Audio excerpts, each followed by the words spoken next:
Hola, ¿qué tal? Bienvenidos sean todos y todas. Ojalá.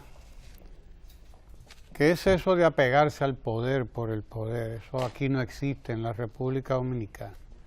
Nadie se apega al poder por el poder. Eso es falso.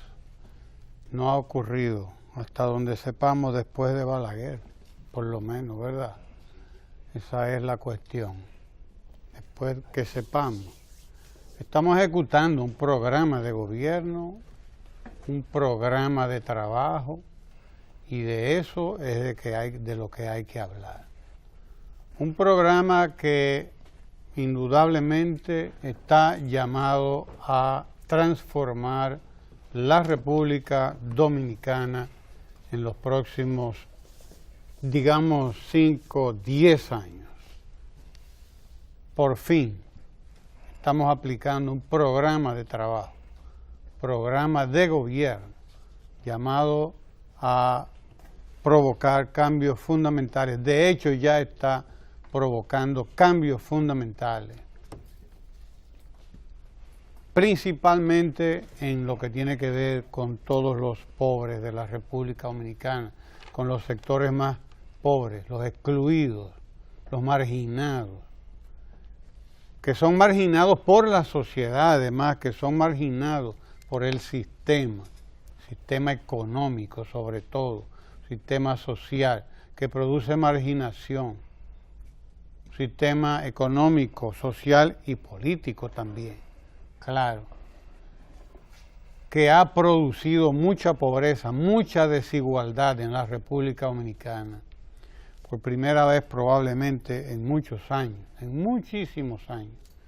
Estamos construyendo un sistema que reparte la riqueza nacional, que reparte la riqueza que produce el país permanentemente, porque es un sistema, el nuestro, el sistema mundial que está establecido, es un sistema que concentra riqueza en pocas manos y deja muy poco para distribuir en las manos de las mayorías.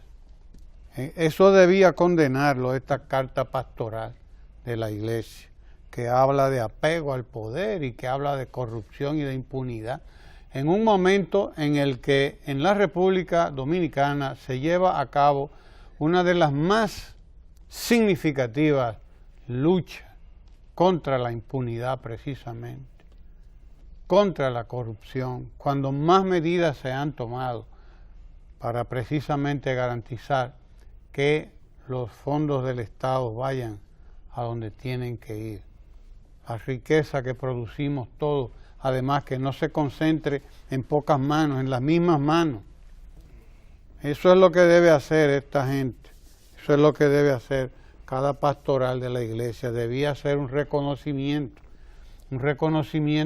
a la construcción de 20,000 nuevas aulas, que no son 20,000 nuevas aulas para los ricos, dicho sea de paso, que como dice San Santiago por ahí, ya ellos tienen su paraíso. Dice San Santiago, dice los ricos, ellos tienen su paraíso, ellos se lo hicieron aquí. A quien hay que hacerle aquí el paraíso es a los pobres.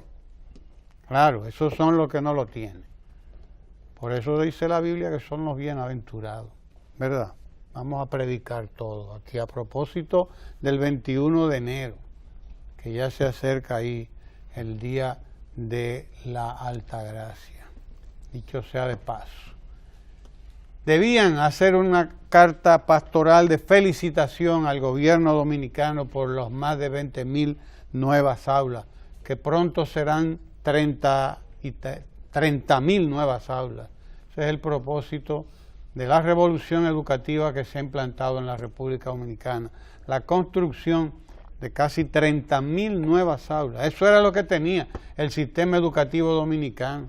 El sistema educativo dominicano en toda su historia, desde que la escuela dominicana fue creada hace más de 100 años por Eugenio María de Hostos, porque prácticamente la escuela dominicana la creó Eugenio María de Hostos, poco después de la Guerra de la Restauración, allá a finales del siglo XIX. Pues en más de 100 años, camino ya a los 150 años de vida republicana, habíamos llegado a 30.000 aulas, más o menos. A eso es aulas, sí, exactamente. A eso habíamos llegado. Nosotros necesitamos 60.000 nuevas aulas, es decir, duplicar la escuela, multiplicarla por 2, y a eso nos dirigimos, porque si no, no hay manera de establecer la jornada escolar de tan extendida. No hay manera, pero aquí esta gente no hay tampoco manera de que feliciten a nadie. ¿Cuándo van a felicitar al gobierno? Por lo que está haciendo en materia de redención, verdadera redención, la verdadera redención, la liberación de los pobres, la liberación de la gente que no tiene escuela, la liberación de la gente que no tiene acceso al crédito en condiciones adecuadas para poderse desarrollar, para poder desarrollar su iniciativa. ¿Cuándo? ¿Cuándo se les va a zafar una felicitación a toda esta gente que nada más vive lamentándose de todo, que nada más vive vendiendo cataclismo, que nada más viven vendiendo holocausto, que nada más viven vendiendo pesimismo para mantener al pueblo aplastado? Porque mientras unos aplastan con el dominio económico, otros aplastan con el discurso, ese discurso cataclísmico, ese discurso de que aquí todo se acabó. La verdad no es esa, la verdad es que estamos construyendo una nueva República Dominicana. Hoy prácticamente no se ve un niño en las esquinas de las capitales del país. Usted no ve los niños hoy pidiendo y tirándole el trapo para lavarle el vidrio delantera. No, usted ve los niños hoy están en la jornada escolar, están extendidas, están desayunando, están comiendo, están merendando allí. ¿Cuándo va a haber una carta pastoral de felicitación al gobierno por esa restitución de derechos? Eso se llama restituir los derechos de aquellos que no tenían derecho, a una educación de calidad. ¿Cuándo va a haber una carta de felicitación porque el Estado está cumpliendo con el deber que le consagra la Constitución? ¿Cuándo? Estamos esperándola. ¿Cuándo va a haber una que reconozca que la jornada escolar de tan extendida es todo eso? Pero además, una que reconozca que se ha establecido en la República Dominicana la cuenta única del Tesoro, por ejemplo. La cuenta única del Tesoro. ¿Cuándo? Que por cierto que esos subsidios que reciben todas estas iglesias y todas estas que reciben subsidios lo van a recibir también por la cuenta única del Tesoro, porque por ahí es que paga el Estado, por ahí es que paga el gobierno. Dicho sea de paso. De eso estamos hablando y necesitamos que alguien reconozca que en la República Dominicana está ahora mismo inmersa en un proceso de transformación, un proceso de revolución en todos los sentidos de la palabra, en la salud, en la economía porque distribuimos más, en la educación porque hay más educación en la República Dominicana y porque dentro de poco tiempo, de aquí al 2020, toda la educación pública estará en jornada escolar de tan extendida. Pasamos de 2 horas y pico de clase, a 8 horas en las escuelas. Algo que era un privilegio de ricos. ¿Cuándo va a haber una carta, sí, de todos estos señorones? ¿Cuándo? Que reconozca esa condición o esas condiciones. Estamos esperándola. Bienvenidos a Ojalá, señores.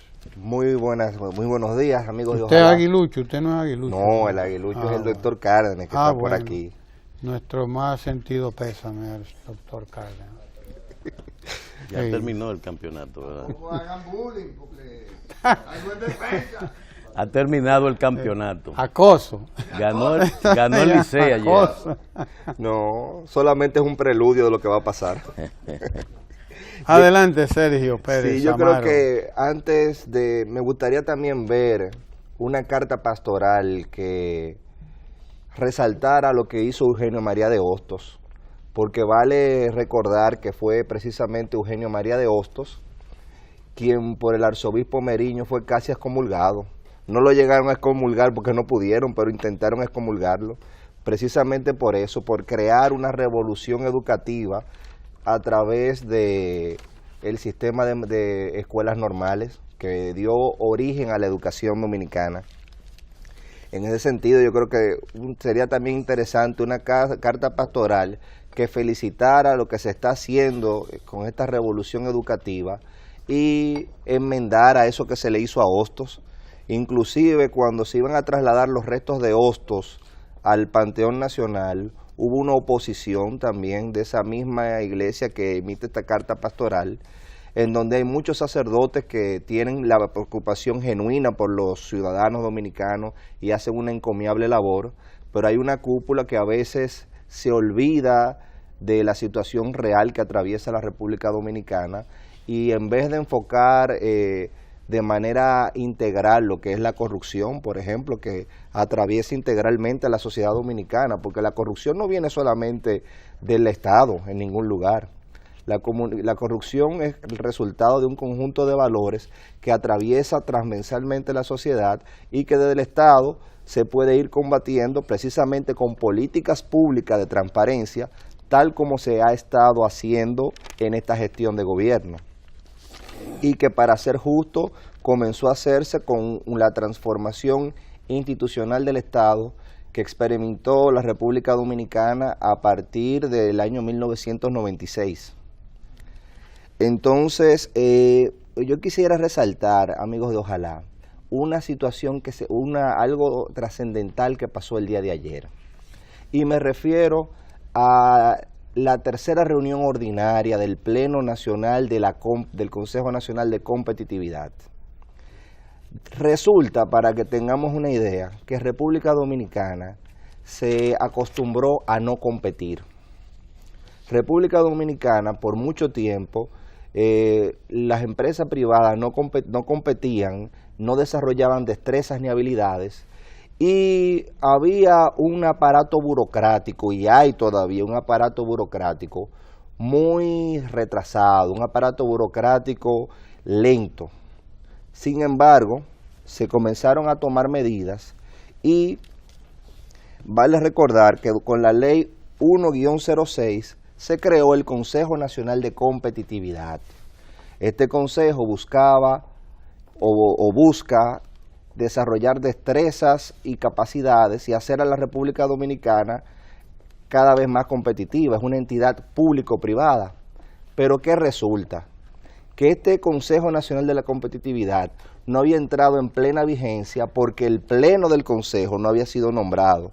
Entonces yo quisiera resaltar la gran revolución de esa burocracia que históricamente hemos tenido, que representa la conformación del Pleno del Consejo Nacional de la Competitividad, en donde una parte del empresariado nacional, los más importantes empresarios, un conjunto de instituciones estatales, bajo la presidencia y la dirección del presidente de la República, quien es que dirige el Pleno Nacional de Competitividad, del Consejo Nacional de la Competitividad, ha prácticamente comenzado a revolucionar una serie de procesos que, para que se tenga una idea, no había nada más tedioso o no hay nada más tedioso que sacar un registro sanitario de un producto que se importe o que se exporte.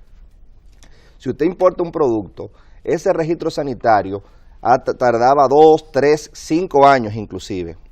Y a partir de una serie de medidas que se han tomado, se ha reducido en un 75% el tiempo de espera de ese registro sanitario. O sea, un 75% del tiempo en que se sacaba un registro sanitario se ha reducido. Para lograr eso, se ha hecho un trabajo de gran significación, en donde desde el mes de diciembre se han realizado más de 30 reuniones. O sea, estamos hablando de que en plena Navidad, en plenos festejos, se hizo una revolución, se ha estado haciendo una revolución en la estructuración del sistema de registro sanitario en República Dominicana. ¿Qué significa eso? Que el pueblo dominicano va a tener acceso de manera más rápida a a medicamentos que van a pasar por un filtro y un estándar de calidad, y que lo que queremos exportar también, vamos a tener acceso a un procedimiento simplificado que nos permita agilizar una gestión bastante tediosa y larga. Yo creo que es algo significativo que se creara ese reglamento que se mandó el día de ayer a consulta, tal como establece la Ley de Información, para que sea enriquecido ese esfuerzo y esa estructuración que se ha hecho con los aportes de todos los interesados. Yo creo que, por ejemplo, es interesante que se haya destinado más de 300 millones de pesos al Ministerio de Salud vía el Departamento o la Dirección de Medicamentos y Alimentos, para que el pueblo dominicano que me esté escuchando entienda. Se está hablando de que se va a modernizar el organismo encargado de la farmacovigilancia en República Dominicana, o sea, de vigilar los medicamentos y los alimentos que el pueblo dominicano consume, con un aporte de más de 300 millones de pesos, que se va a modernizar el Laboratorio Nacional Dr. de Filló, y que eso va a repercutir en que tengamos acceso a medicamentos de calidad, que tengamos acceso en un tiempo prudente a medicamentos y descubrimientos nuevos que se hacen, que por ese trámite burocrático duraban muchísimo en ser aprobados. Y estamos hablando de que significa una salud más pronta para todos los dominicanos. O sea que yo creo que lo que debió resaltarse tal vez en esa pastoral es ese tipo de iniciativas, o por lo menos señalarse qué es lo que hay que hacer. Yo creo que, por ejemplo, la oportunidad de que se mande a consulta le da la oportunidad a varios sectores como ellos de aportar y decir en qué ellos quieren contribuir para que se mejore el trabajo que se está haciendo. Pero no solamente criticar por criticar, porque cualquiera critica. Ahora, la estructuración de políticas públicas y concretas, eso es algo ya diferente, porque eso requiere trabajo. Y de eso precisamente que se trata. No es de apego al poder, es de apego al trabajo, es de apego a una ética. En ese sentido yo creo que vale recordar y reiterar ese trabajo que se ha estado haciendo. Bienvenido, doctor Sánchez Cárdenas, caramba. Bueno, de todas maneras, a pesar de los ataques, ¿verdad?, con que he llegado hoy a esta casa, motivado por las preocupaciones que genera la participación de las Águilas, sin lugar a duda, en el campeonato. Ajá. Pero bueno, no ha concluido esto. Lo que sí está claro es el informe que acaba de hacer público la dirección, el Ministerio de Hacienda y el Banco Mundial, en un trabajo interesantísimo en el que se resalta la baja capacidad recaudatoria de la República Dominicana, tanto en el impuesto a la transferencia de bienes como el impuesto sobre la renta, para compañías y para personas físicas. El informe señala que en el caso del ITEVIS, de, vamos a decir, equipararse a la media latinoamericana en las recaudaciones, subiría 2.78 el PIB en este sentido. O sea, imagínense ustedes la cantidad de dinero que está siendo evadida o que está sujeta a las exenciones fiscales, fraudes y todo esto del ITEVIS. 2.78 es una tasa sumamente alta. E igualmente sucede con el fenómeno del impuesto sobre la renta, tanto de personas físicas como de empresas, que también se señala que la capacidad recaudatoria de la República Dominicana está por debajo de toda Latinoamérica. El ITEVIS, el impuesto sobre la renta, siguen por debajo de la media latinoamericana, muy a pesar, y esta es una observación importante del Banco Mundial, de que el ITEVIS nacional está prácticamente en 18%, mientras en Latinoamérica está en 14.5%. Es decir, la tasa dominicana es mucho más alta que la tasa latinoamericana, y sin embargo la eficiencia recaudatoria es más baja en República Dominicana que en Latinoamérica. Estamos perdiendo dinero muy a pesar de la alta tasa, y esto pues llama a reflexionar sobre cuál sería la vía de solución de este tema. Igualmente, incluso en las personas físicas estamos por debajo, a pesar de tener una tasa también elevada, aunque más baja que Latinoamérica, que ronda el 25%, y aquí un 21%. La información del Banco Mundial es importante y en esto hay que poner atención al tema redondo que se plantea con el pacto fiscal, los cambios que hay que hacer en las recaudaciones nacionales, y todo ello a pesar de la eficiencia mostrada por la Dirección de Aduanas y la Dirección de Impuestos Internos, que como vimos aquí en Ojalá anteriormente, aumentó las recaudaciones significativamente debido a la eficiencia recaudatoria. La mejora técnica, la supervisión que se hacen en los procesos de las empresas y las personas físicas permitió un aumento de las recaudaciones de impuestos. Aquí, en este campo, precisamente tenemos que tener en cuenta el contexto de financiamiento del Estado. Si tenemos deficiencias recaudatorias, pero además tenemos la amplia demanda social que ya hemos comentado aquí en algún momento, pero a la vez las dificultades para la firma del pacto fiscal que mejore el financiamiento del Estado y que implicaría pues ajustes bastante significativos, en ese contexto debemos ver la importancia de este informe. Por otro lado, yo no sé por qué en los medios leí la carta pastoral de la Iglesia. ¿Usted también la leyó? Y impunidad y corrupción son los temas que se han resaltado, pero hay que tomar en cuenta que en la carta pastoral habla de la violencia social e intrafamiliar, habla de los feminicidios, habla de los abusos de menores en los que la Iglesia, bueno, el Papa ahora en Chile, justamente uno de los grandes temas ahora en la visita chilena y peruana tiene que ver con ese tema. Y el episcopado en esta carta pues saca el tema también, que responde a ese contexto de movilización internacional que hace el papado en esta visita a Chile y Perú. Entonces está dentro de los señalamientos de la carta pastoral, de manera que la Iglesia tampoco ha evadido el tema que le atañe a ellos. Y esto yo creo que es importante resaltar, sobre todo en ese contexto de visita del Papa a Sudamérica. La corrupción y la impunidad, creo, como algunos de ustedes decían, de que ciertamente es un tema de importancia y que el gobierno nacional no ha evadido ni pretende evadir, todo lo contrario. El conjunto, el rosario de medidas que se han venido tomando con fines de reducir este fenómeno universal y local es más que significativo. Eliminar más de 5.000 cuentas, para poner un solo caso, que yo creo que es más que importante, que antes estaban a la discreción del ministro o el director de un departamento, esto es algo sumamente significativo.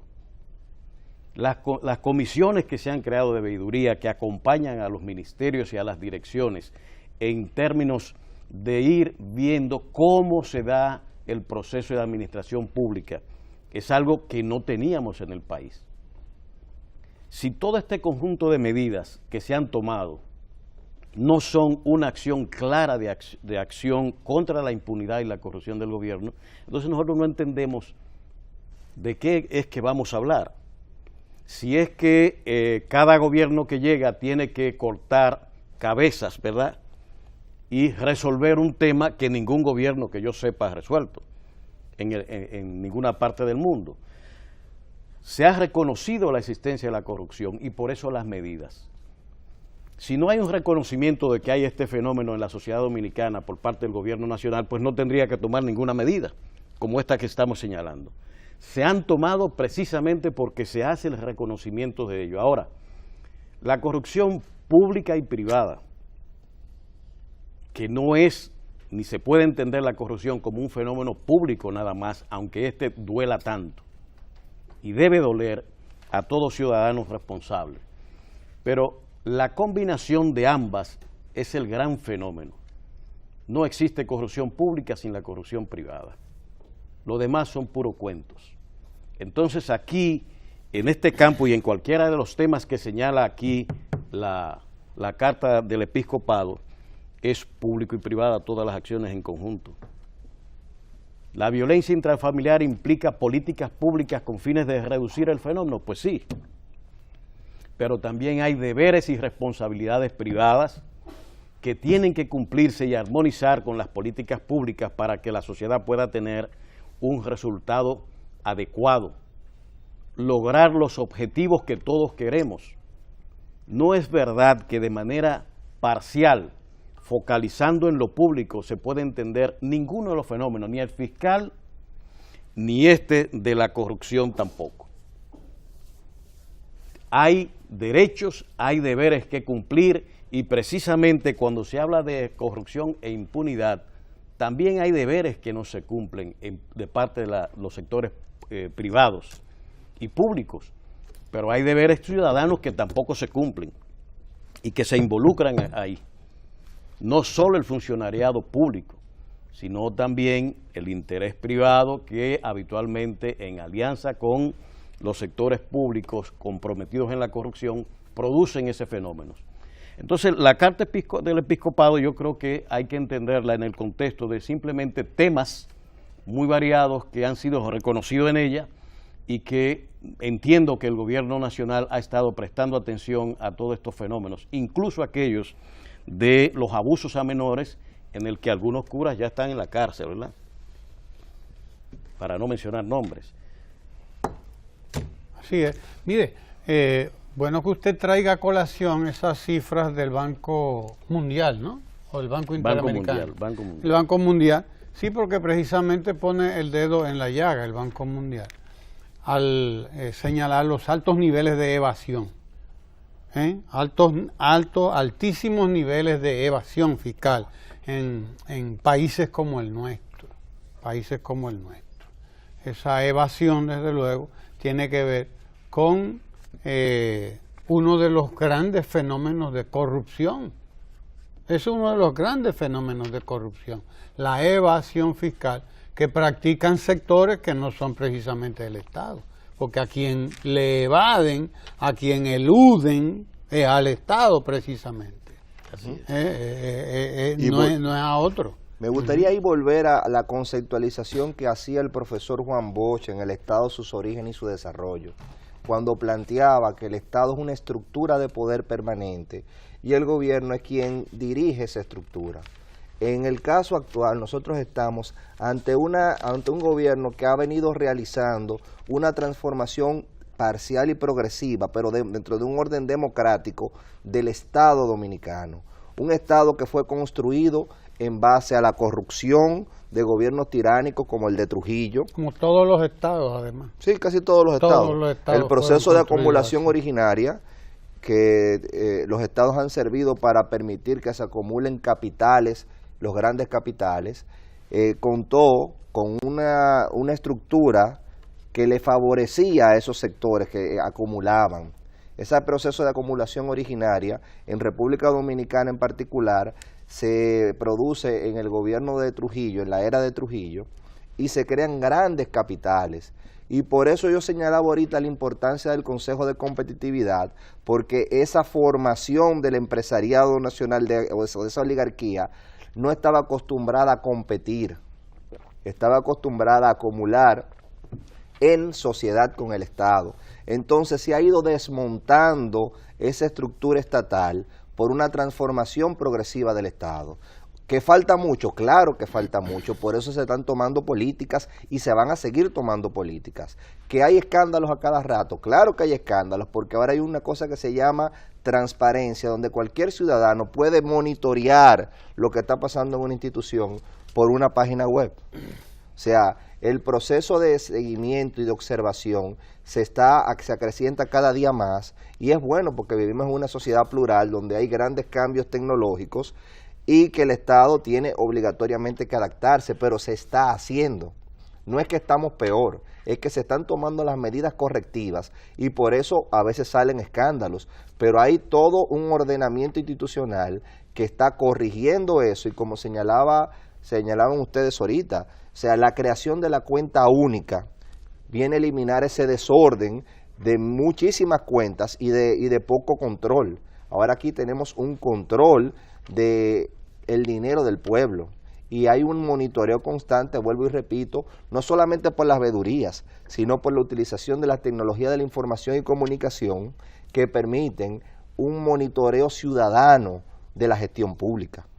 Mire, nosotros tenemos que felicitar a la doctora Noldis Naud. Ayer el Ministerio de Administración Pública entregó los premios a la calidad.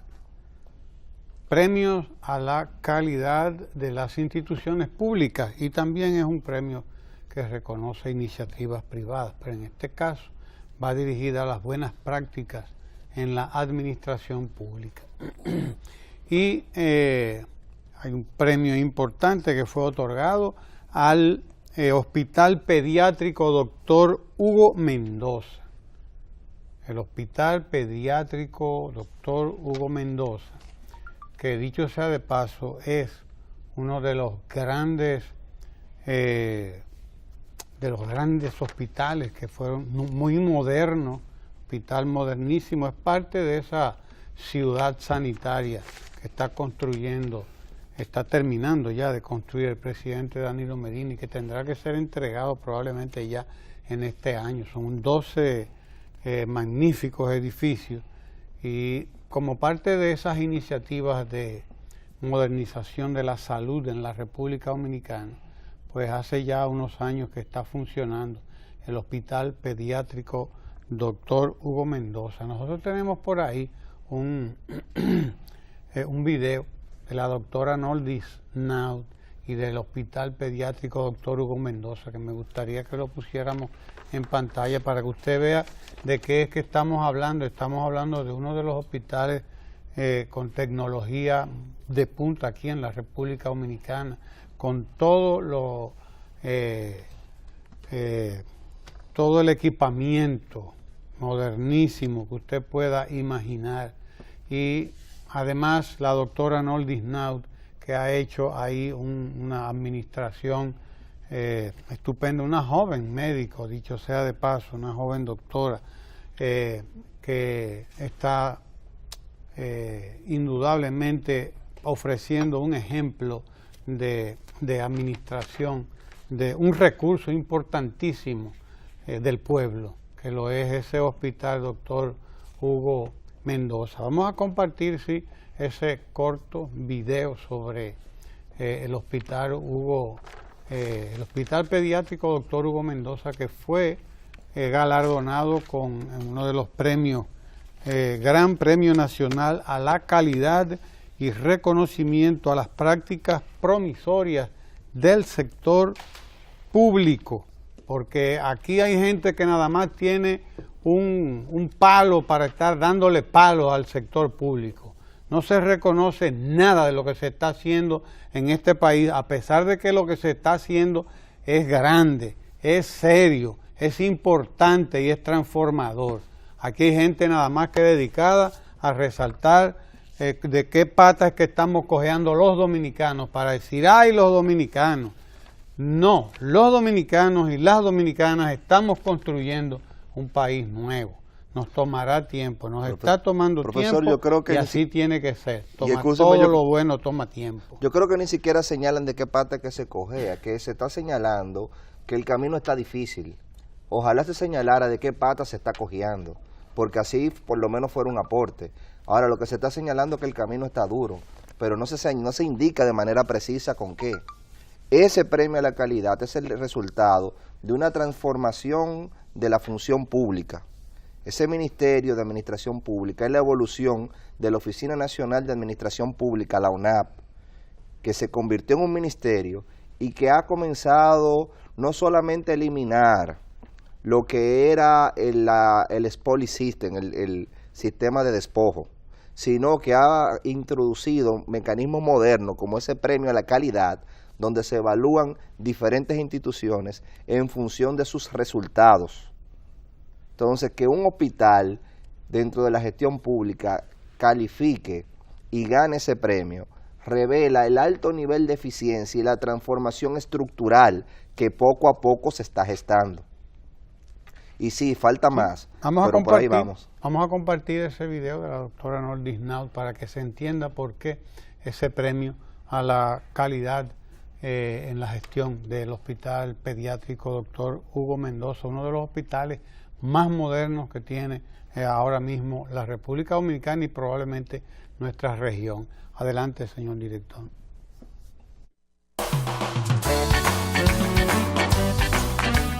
Estos 5 años de gobierno del presidente Danilo Medina se han caracterizado por un interés genuino por la gente. Este es un gobierno que se ha enfocado también en los profesionales de la salud, en garantizar espacios de trabajos idóneos con una remuneración idónea, donde se han entregado incentivos, donde se ha garantizado todas las herramientas para que el personal de salud pueda desempeñar una labor de forma adecuada.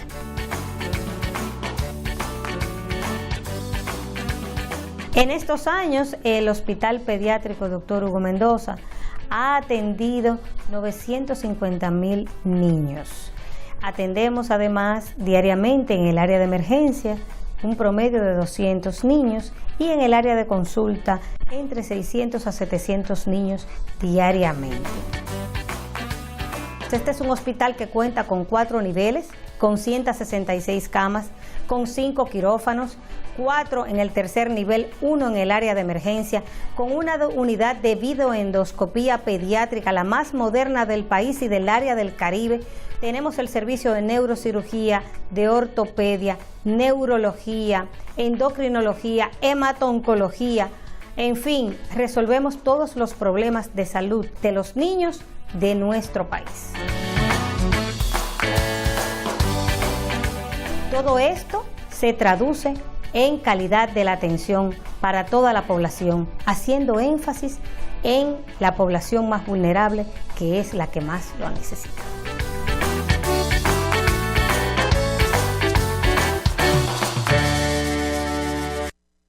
Me gustaría ver una carta así, que esté dirigida por todo, no solo una carta pastoral, sino una carta de toda la sociedad, dirigida a reconocer iniciativas como esa. Iniciativas como la construcción precisamente de la ciudad sanitaria, doctor Luis Eduardo Aibal. Que estamos hablando ya por primera vez en la República Dominicana de turismo de salud, es decir, de personas que vienen, de turistas que vienen a la República Dominicana a recibir atención a sus enfermedades. Y cuando hablamos de restitución de derechos, estamos hablando de participación. El teleférico está en prueba, el teleférico de Santo Domingo está en prueba y entrará en funcionamiento en 1 mes, 2 meses, es decir, ya, al comenzar este año 2018 será entregado este nuevo sistema de transporte que tendrá capacidad para transportar 250,000 personas todos los días. Oiga usted de lo que estamos hablando. Es un sistema de transporte que pondrá en lo que canta un gallo a todas estas personas que viven en muchísimos de estos barrios de Santo Domingo Este, con el centro de la ciudad. 250,000 de personas podrá transportarse por ahí todos los días. Es un surtidor del metro de Santo Domingo, un surtidor de la oficina de la OMSA, Oficina Metropolitana de Servicios de Autobuses.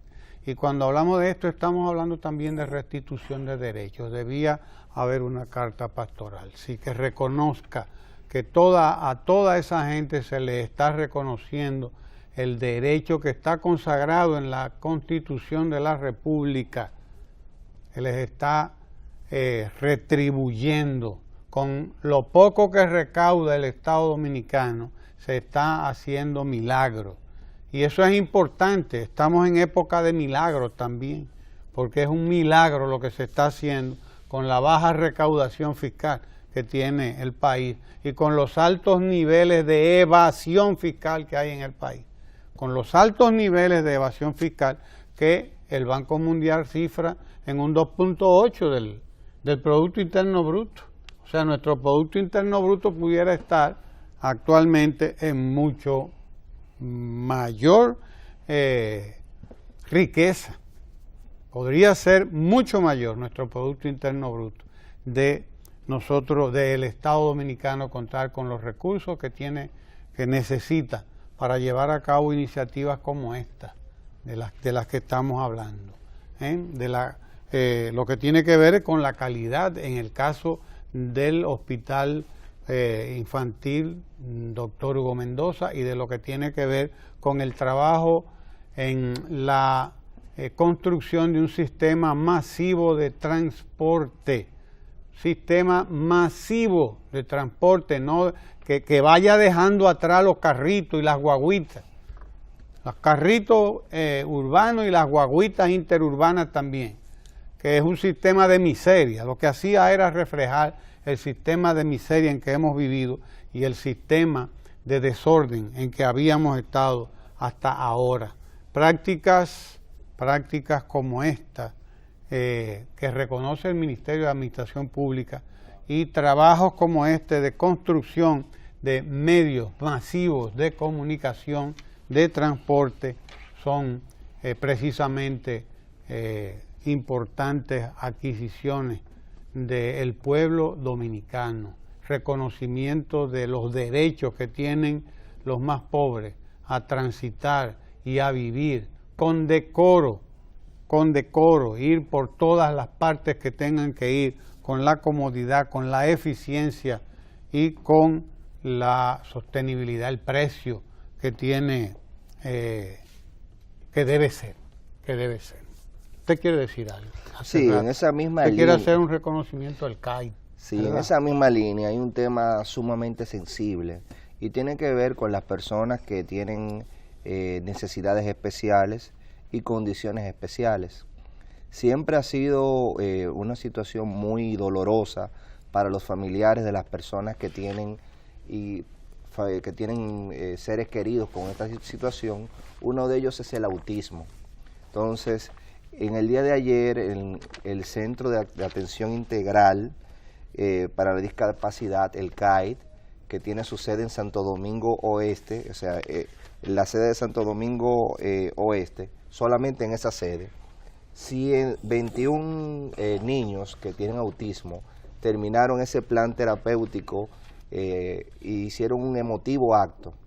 El Centro de Atención Integral para la Discapacidad, el CAID, es una iniciativa que ha llevado el despacho de la primera dama, en donde se ha ido sembrando esperanza.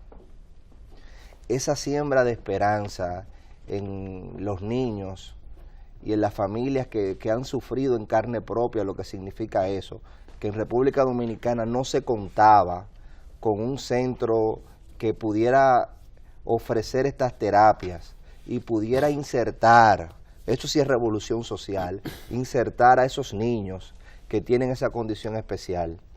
Yo que tengo familia que tienen esa condición de autismo, cuando veo este tipo de iniciativas, lo que quiero es que se aumenten las recaudaciones para que se sigan invirtiendo en planes como estos, que llevan esperanza e igualdad y equidad social a la población dominicana.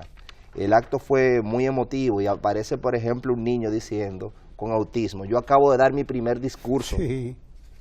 O sea, yo creo que ese tipo de cosas es lo que tenemos que seguir impulsando. Y sí, tenemos que seguir denunciando la corrupción para que aumenten las recaudaciones y se puedan hacer políticas públicas que permitan que las personas que tienen este tipo de discapacidad se integren como ente productivo a la sociedad. Porque muchas personas que han tenido autismo han hecho grandes contribuciones a la ciencia. Son condiciones especiales que tienen y requieren una atención especial para, en función de eso, aportarnos. Y yo creo que ese reconocimiento al CAID, que solamente en la sede de Santo Domingo Oeste ha graduado en ese plan terapéutico más de 108 niños, es algo que impacta en el corazón de las familias dominicanas. Así que ese reconocimiento al CAID y a que se siga expandiendo ese programa. Doctor Sánchez Cárdenas, adelante. Explique. Bueno, uno de los temas que yo creo que no se puede pasar por alto en esta conversación que ustedes han iniciado, no solamente es el tema el tema del Banco Mundial y de esta labor que realiza el CAID, que es bastante importante también. Yo insisto en el tema económico en el día de hoy, con la próxima visita, la apertura de una mesa de negocios con Panamá que se va a dar en el país, en el que sería sede de la República Dominicana. Y se espera que más de 20 empresarios panameños estén en el país y impulsando esta relación bilateral entre los dos países. Ello ha traído incluso al nuevo embajador dominicano en Panamá al país para promover y alentar esta actividad de negocios entre los dos países. Creo que este acto de cooperación y de intercambio es importante en un contexto de estabilidad macroeconómica, de incentivos y crecimiento económico como el que lleva República Dominicana. Cuanto más se estimule el intercambio entre los países, cuanto más se mejore el clima de negocios que haga posible que inversionistas como los panameños vengan al país, mucho más saludable para la economía nacional.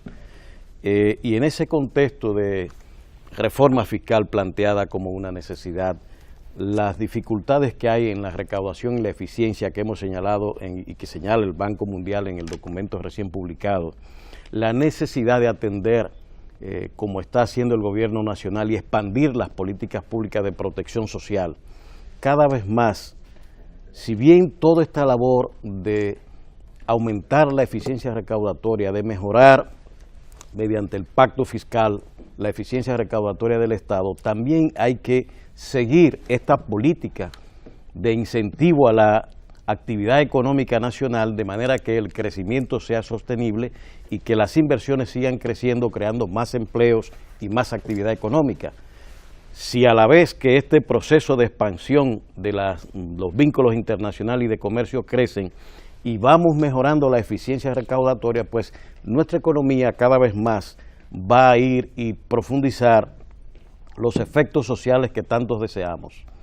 En estos 6 años del presidente, de 43%, la pobreza está en un 30%, lo que significa que si este ciclo económico que estamos viviendo se mantiene con crecimiento, pero además dando al Estado lo que necesita para dar respuesta a la demanda social, probablemente vamos a tener una vida empresarial mucho más eficiente y más motivada.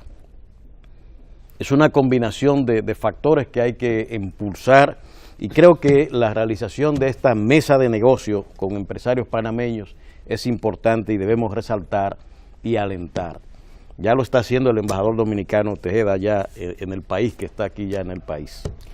Mire, nosotros tenemos hoy nuestra agenda municipal con nuestra compañera Francis Jorge, y ella tiene 2 invitados de lujo hoy, a Nicolás Guevara y a Juan Japa.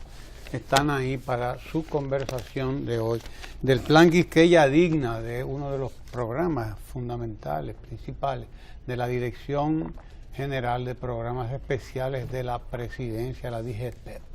Así que les invitamos para que conversemos ahora con Nicolás Guevara y con Juan Japa, trabajadores no solamente del área municipal, sino también trabajadores de la educación, en el caso de Nicolás, que ha sido toda su vida un gran educador y un gran trabajador social en todos los barrios de la capital donde ha estado. Así que hay mucho que compartir con Nicolás y con Juan Japa y con Francis Jorge en la agenda municipal de hoy. No se vaya de ahí, ahora mismo vamos a conversar con ellos.